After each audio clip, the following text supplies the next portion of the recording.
ఊసరు వెళ్ళి తాను ఆత్మహత్య చేసుకునే ముందు ఒక చెట్టు మీద ఇట్లా రాసిందంట.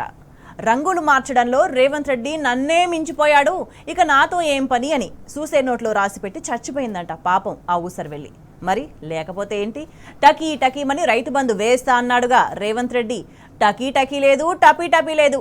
పైగా కేసీఆర్ బిచ్చమేసినట్టు 10,000 ఇస్తున్నాడు అంటూ ఎన్నికల ప్రచారం అప్పుడు నోటికొచ్చినట్టు పేలాడు రేవంత్ రెడ్డి. మరి ఇప్పుడేం ఉద్ధరిస్తున్నాడు? నిజంగానే రైతులకు బిచ్చమేసినట్టు రైతు బంధు వేస్తున్నాడు రేవంత్ రెడ్డి. పెట్టుబడి సాయం 100, 200 ఇందుకేనా మహానుభావ రైతులు నీకు ఓటేసింది?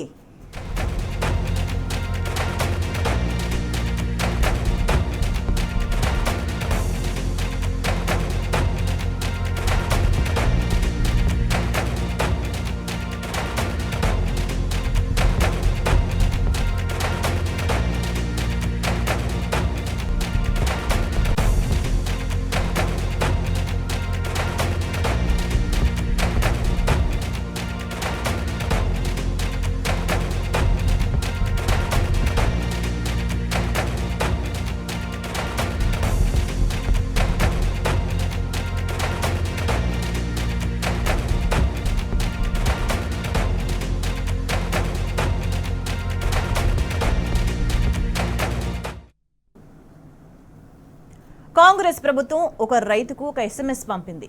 దాని సారాంశం ఏంటి అంటే, రైతు భరోసా పథకం కింద పెట్టుబడి సాయాన్ని మన ప్రజా ప్రభుత్వం సంవత్సరానికి ఎకరానికి 12,000కు పెంచింది. తదనుగుణంగా 450 రూపాయలు మీ బ్యాంకు ఖాతా నంబర్కు జమ చేయబడినవి. ఈ సహాయం మీ పంటల పెట్టుబడికి విరివిగా ఉపయోగపడుతుందని ఆశిస్తున్నాను. ఇట్లు మీ ప్రియమైన ముఖ్యమంత్రి రేవంత్ రెడ్డి. విన్నారుగా సర్కారు వారి సొల్లు సందేశం. రైతు బంధు సాయం 450 రూపాయలట. ఆ భారీ మొత్తాన్ని రైతు ఖాతాలో వేశారట. చెప్పుకోవడానికైనా కొంచెం ఇజ్జత్ మానం ఉండాలి. మళ్ళీ ఇంతోటి ఎవ్వారానికి రైతుకు మెసేజ్ ఒకటి, సిగ్గు లేకపోతే సరి. రాష్ట్రంలోని రైతులందరిది ఇదే గోస. ఎవరికి కడుపు నిండా రైతు బంధు పైసలు ఇవ్వలేదు రేవంత్ రెడ్డి. ఆ వేసిన అరకొర మందికి కూడా అత్యవసర సాయమే బిచ్చమేసినట్టు వేసి చేతులు దులుపుకున్నాడు. ఎంత అన్యాయం, ఎంత దగా!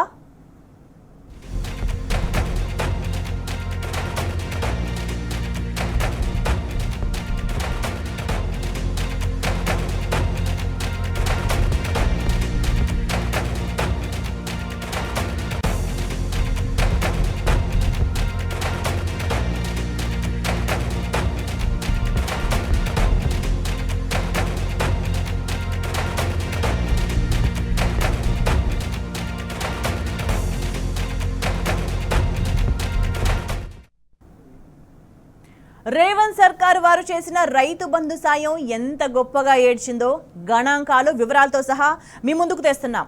ముఖ్యర కరుణాకర్ అనే రైతుకు 1.875 ఎకరాల భూమి ఉంది.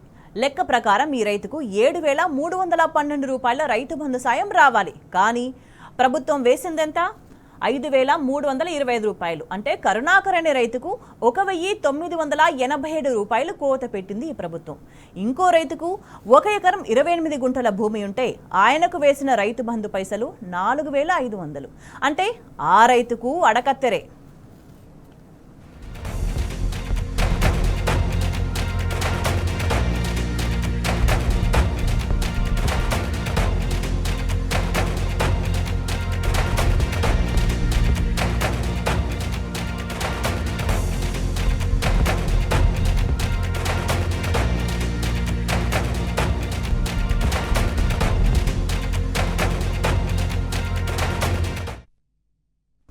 గోవిందారం వెంకటవ్వ అనే మహిళా రైతు పేరు మీద 26 గుంటల భూమి ఉంది. కానీ 15 గుంటలకే డబ్బులిచ్చారు.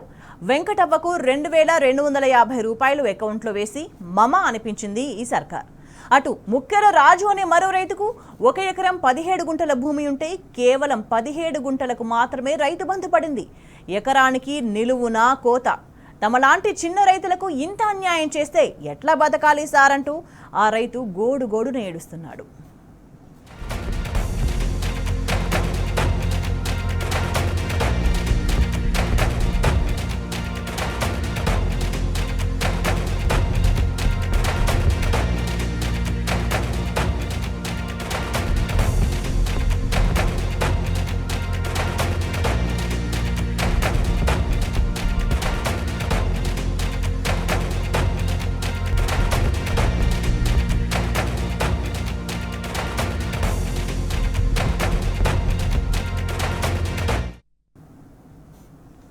ఇక దేవర అనిల్ కుమార్ అనే మరో రైతుకు 52 గుంటల భూమి ఉంది. కానీ 41 గుంటలకే రైతు బంధు వేశారు. 11 గుంటలకు పైసలు పడలేదు. బీఆర్ఎస్ ప్రభుత్వం ఉన్నప్పుడు మొత్తం 52 గుంటలకు రైతు బంధు ఇచ్చారని రైతు అనిల్ కుమార్ ఇప్పుడు గుర్తు చేసుకుంటున్నాడు. రేవంత్ ప్రభుత్వం మీద దుమ్మెత్తిపోస్తున్నాడు.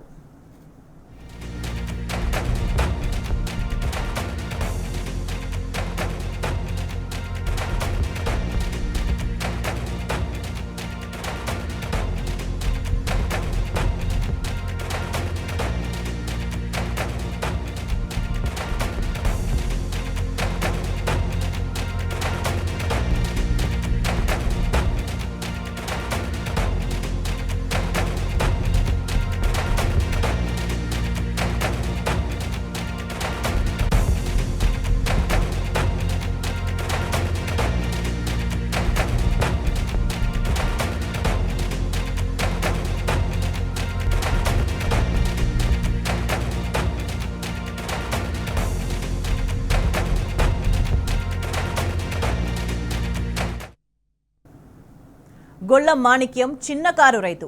అతడికి 1 ఎకరా 48 గుంటల భూమి ఉంది. గత బీఆర్ఎస్ ప్రభుత్వంలో మొత్తం 1 ఎకరా 48 గుంటలకు రైతు బంధు పైసలు ఇచ్చారు కేసీఆర్. కానీ ప్రస్తుత కాంగ్రెస్ ప్రభుత్వం మాత్రం 1 ఎకరా 23 గుంటలకు మాత్రమే రైతు బంధు పైసలు వేసి ఇంతే పొమ్మన్నది. మిగిలిన 25 గుంటలకు కోత పెట్టారని రైతు గొల్ల మాణిక్యం నెత్తి నోరు కొట్టుకుంటున్నాడు.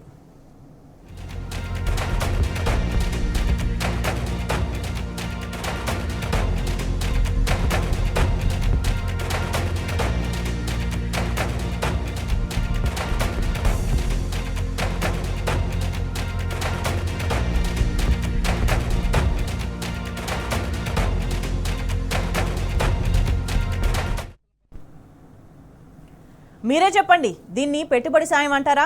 అర్ధాకలితో మాడగొడితే రైతులు ఎట్లా బతకాలి? అరకొర సాయంతో పంటలు ఎట్లా సాగు చేసుకోవాలి?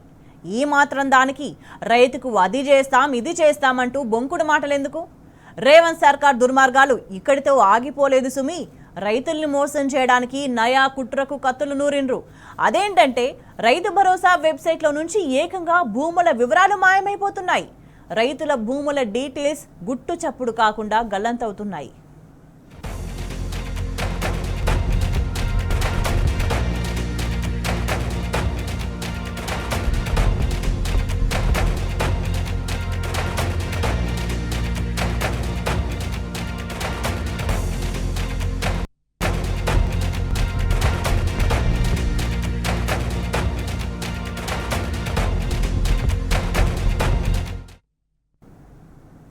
పెద్ద సంఖ్యలో భూముల వివరాలను వెబ్సైట్లో నుంచి లేపేశారు. కొందరు రైతులవైతే మొత్తానికి మొత్తం ల్యాండ్ డీటెయిల్స్ కనిపించట్లేదు.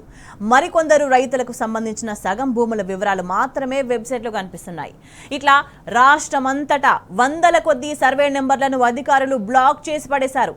లక్షల ఎకరాల డేటా గంగలో కలిసింది. దాంతో ఆ రైతులకు రైతు బంధు బంద్ అయింది. తోటి రైతులకు పైసలు వచ్చాయి, మాకెందుకు రాలేదు అని ఆ రైతులంతా లబోదిబోమంటున్నారు. ఇదెక్కడి అన్యాయం అంటూ ప్రభుత్వాన్ని ప్రశ్నిస్తున్నారు. అధికారుల దగ్గరికి పరుగులు పెడుతున్నారు. రాష్ట్ర వ్యాప్తంగా ఇదే పరిస్థితి. రైతును మోసం చేయడానికి ఇన్ని కుట్రలా? కర్షకులంటే ఏమనుకుంటున్నారు? మట్టి మనుషులు కన్నెర్ర చేస్తే మట్టిలో కలిసిపోతారు, జాగ్రత్త. ఖబర్దార్ కాంగ్రెస్.